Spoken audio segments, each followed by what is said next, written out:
নিজের জন্য কিছু করো, নিজেকে সব সময় ভালো ট্রিট করো, নিজেকে সব সময় প্যাম্পার করো। এই কথাটা আমি বলছি, তার পেছনে একটা বড় কারণ আছে। তার আগে তোমাদেরকে একটা গল্প বলি, জাস্ট একটা এক্সাম্পলের মাধ্যমে বোঝাবো যে এই কথাগুলো আমি কেন বললাম।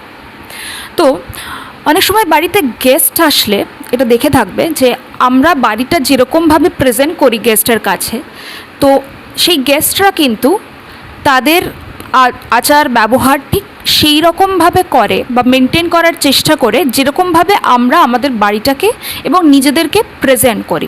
জাস্ট লাইক আমরা যদি খুব সুন্দর করে পরিপাটি করে আমাদের পুরো ঘরদোর গুছিয়ে রাখি, বাথরুম খুব পরিষ্কার পরিচ্ছন্ন নিট অ্যান্ড টাইডি করে রাখি, প্রত্যেকটা bedsheet neat and tidy clean করে রাখি, তাহলে যারা গেস্ট আসছে তারা এত সুন্দর পরিপাটি জিনিস দেখে সেটাকে নোংরা করার কিন্তু তাদের আর ইচ্ছে হবে না। তাদেরও মনে হবে যে এত ক্লিন এত টাইডি যে জিনিসগুলো আছে সেগুলো টাইডিই থাক, এগুলোকে আমরা এরকমভাবেই ব্যবহার করব।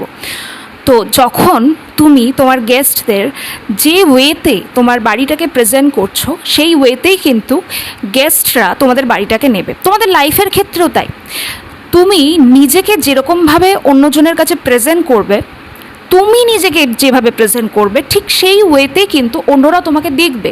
তুমি যদি নিজেকে খুব তাচ্ছিল্য টাইপের খুব বাজে ট্রিট করো, তাহলে এটা খুব স্বাভাবিক ব্যাপার যে অন্যরাও তোমাকে সেই রকমভাবেই ট্রিট করবে।